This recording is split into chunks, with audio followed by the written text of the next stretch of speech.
নমস্কার বন্ধুরা, মৌসুমী সংসারে নতুন একটা ব্লগে তোমাদের সবাইকে স্বাগত জানাচ্ছি।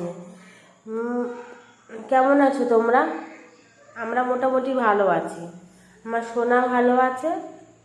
মোটামুটি এখন সবার শরীর আগের থেকে একটু ভালো, তাই তোমাদের সাথে কথা বলতে চলে আসলাম। আসল কথা না, এখন এমন হয়েছে তোমাদের সাথে গল্প করতে করতে একটু না গল্প করলে, একটু না কথা বললে যেন ভালোই লাগে না। তাই ভাবলাম না, আজকে থেকে ফুল একদম ভালোভাবে ভিডিও শুরু করব। তাই গাছের ফুল আগের থেকে অনেক কমে গেছে, কারণ গাছের অনেকগুলো ডাল কেটে দেওয়া হয়েছে। তার মধ্যে বৃষ্টির মধ্যে ভালো করে ফুলও তোলা যায় না। সারা দিন রাত বৃষ্টি হচ্ছে, জানো, এই দুদিন ধরে খুব বৃষ্টি হচ্ছে। মানে এই সারা রাত ধরে বৃষ্টি হচ্ছে, আবার এদিকে সকালে প্রায় 10টা পর্যন্ত বৃষ্টি হচ্ছে। তাই পুজো করে চলে আসলাম চা করতে। চা এখন একটু কমই দিয়েছি, পরিমাণে অল্প খাই। আসলে আমার বিয়ের আগে চায়ের তো নেশা ছিল না। শীতকালে একটু কফি খেতাম, কিন্তু বিয়ের পরে একটু একটু চা খেতে খেতে নেশা হয়ে গেছে।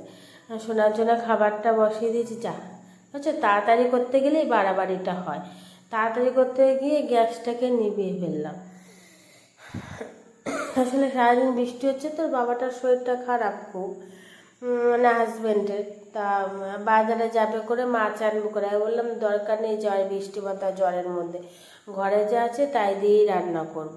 তাই একটু তাড়াতাড়ি করছি, কেন মোচা আছে, মোচা কাটতে তোমরা তো জানো অনেকটাই সময় লাগবে। এতদিন এই দেখো বাইরে কেমন বৃষ্টি হচ্ছে। এরকম বৃষ্টি ভালো লাগে? সেই রাত থেকে যে বৃষ্টি শুরু হয়েছে, 2-3 দিন ধরে কন্টিনিউয়াস বৃষ্টি হয়েই যাচ্ছে। থামাথামি নেই। থামবে হয়তো 10টা-11টার দিকে একটু বৃষ্টিটা থামলো, তখন অন্ধকার পুরো একদম হয়ে থাকে। তার দেখো কত জল জমে গেছে সকালবেলাতে। তাই ভাবলাম যে ঘরে যা আছে, মোচাটা আছে, রান্না করি। তা মোচাটা আসলে কথা অনেক দিনে মাঝে শরীর আমার জ্বর হয়ে গিয়ে আমি আর মোচাটা রান্না করতে পারিনি। ভালো লাগে বলো? শরীর খারাপ থাকলে মোচা কাটতে কম সময় লাগে? যারা কাটে তারা জানে মোচা কাটতে অনেক সময় লাগে। তা কী করবো, আজও কষ্ট করে কেটে ফেললাম মোচাটা, তার জন্য একটু দেরি হয়ে গেছে। আর ঘরে যা আছে তাই দিয়েই করবো রান্না আজকে। তা গাছে উচ্ছে ছিল, এখন বর্ষাতে না দেখি উচ্ছেগুলো সব পোকা লেগে যাচ্ছে, তাই ছোট অবস্থায় তুলে ফেলে। দেখেছো না কত বড় বড় উচ্ছে হয় গাছটায় আমার? এখন দেখতে পাচ্ছি ছোট। তা ওই আলু দিয়ে ভাজা করে ফেলবো। কলা আনা হয়েছিল সবজি, কাঁচা কলা। তা সেই কলা জ্বর হলে সেইভাবে রান্না বান্না না করে দেখি 2টো কলা পেকে যাচ্ছে। একটা কী করেছি, উচ্ছের মধ্যে ছোট ছোট করে দিয়ে দিয়েছি ভাজা। আর হয়েছে কি, যে মোবাইলে নানা রকম ওই ফুডি ব্লগগুলো হয় না, কোনটাতে আমার সোনা দেখেছে এই কলাকে ফ্রাই করছে, বা নানা রকম বেসন টেসন মশলা টশলা দিয়ে ফ্রাই করছে, বা কলারটা এরকম পিস পিস করে লম্বা লম্বা করে ডিপ ফ্রাই করে বিক্রি করছে। ও তাই দেখে খাবে। তাই বলছি কি, শোনা এগুলো তো কলা না, আমি খাবো। তাহলে ঠিক আছে, একটুখানি হালকা করে একটু ঝাল, একটু লঙ্কা আর একটুখানি নুন, মানে কাঁচা লঙ্কাটা একটু জাস্ট ডলে দিয়েছি, কারণ ওরও তো জোরু মুখ, ভালো লাগবে। একটু নুন দিয়ে আমি দাঁড়া তোকে ভেজে দেবো। খেয়েছিল কিন্তু, জানো তো এখন আবার নানা রকম কিছু বলতে শিখেছে। মানে ওই দেখায় না সব ফুডি ব্লগগুলোতে, যে বিরিয়ানি খাচ্ছে, তারপরে মোমো খাচ্ছে, ওমা আমি বিরিয়ানি খাবো, বার্গার খাবো, এইসব বলতে শিখেছে এখন। মোবাইল যেহেতু দেই না, তা কোনো সময় হয়তো আমরা দেখছিলাম, ও হয়তো এসে একটু মাথা বাড়িয়ে দেখলো, ওরকম মোবাইল সচরাচর দেওয়া হয় না। তা ঠিক আছে, দেবো তোরে করে। তার আগে এরকম বিরিয়ানি খাবো। আমি যখন বাড়ি গেছিলাম, তার আমি মাকে বলেছি আমার মা খুব সুন্দর বিরিয়ানি করতে পারে। তা আমার মা বিরিয়ানি করে দিয়েছিল। ওকে আর সেরকম খায় যে একটুখানি খেয়েছি, বলছে মাম টেস্টি টেস্টি করেছে তো দিদুন। আমার হাতের রান্না সত্যি অতুলনীয়। মাদের রান্না হয়তো এরকমই হয়। দেখুন এখন আবার একটু এই 11:30 মতন বাজে, ধরুন এখন আবার একটু একটু আলোর দেখা যাচ্ছে, আলো দেখা যাচ্ছে এখন একটু আবার।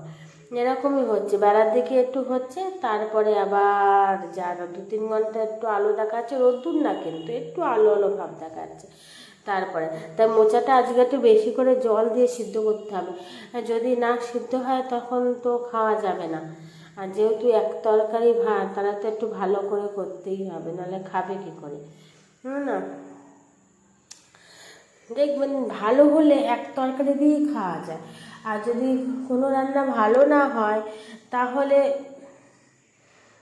1000 তরকারি দিলেও ভালো লাগবে না।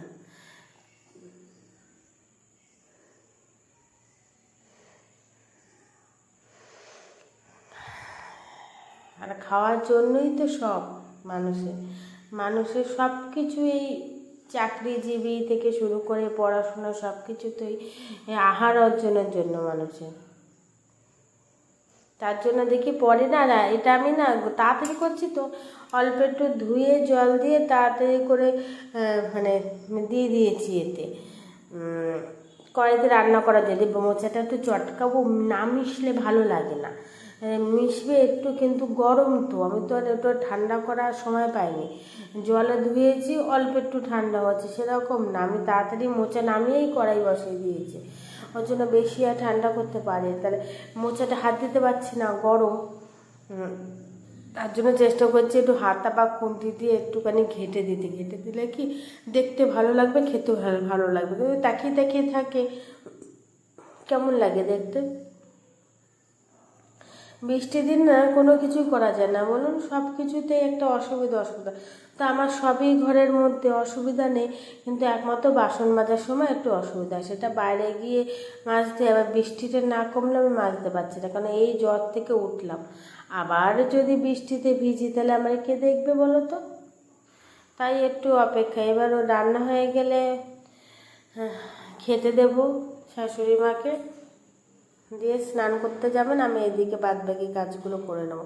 আর সোনা তো খেতে চায় না এখন, জ্বর হওয়ার পর থেকে ওই অল্প অল্প খানিকটা নিয়ে ওকে একটু ট্রাই করাই, যে অল্প অল্প করে খা।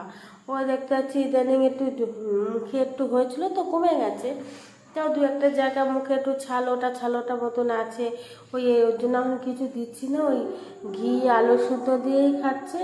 আর মাছ, যেদিনকে মাছ হচ্ছে মাছ ভাজা দিয়ে দিচ্ছি, তো মাছটাও না সেরকম একটা ভালো খাচ্ছে না, কেন খেতেই চাইছে না কিছু ছেলেটা আমার। মোচা হয়ে গেছে, ঘি গরম মশলা দিয়ে নামিয়ে নেব।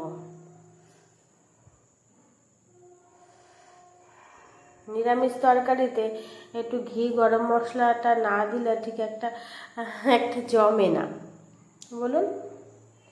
আর যদি চিংড়ি মাছ পড়তো সেটা আলাদা, তাহলেও ঘি গরম মশলা দিতে হতো, বেশ একটা ভালো সুন্দর একটা পোলাও গন্ধ আসে, জানেন তো মোচাটা দিয়ে, আমার তো মনে হয় এরকম। তা যাই হোক, রান্না মোটামুটি আজকে কমপ্লিট। দেখুন গাছে কত ফুল আছে, এখনো বলেছিলাম না সব ফুল তুলতে পারিনি, দেখুন না গাছে কত ফুল আছে, বিকেল 4টে মতন বাজে এখন বৃষ্টিতে হচ্ছে না। তা আজকে এই পর্যন্তই, দেখা হচ্ছে নেক্সট ব্লগে। তোমরা আমার চ্যানেলটাকে সাবস্ক্রাইব, লাইক, কমেন্ট করে দিও প্লিজ, আমার সাথে থাকো। টাটা বন্ধুরা।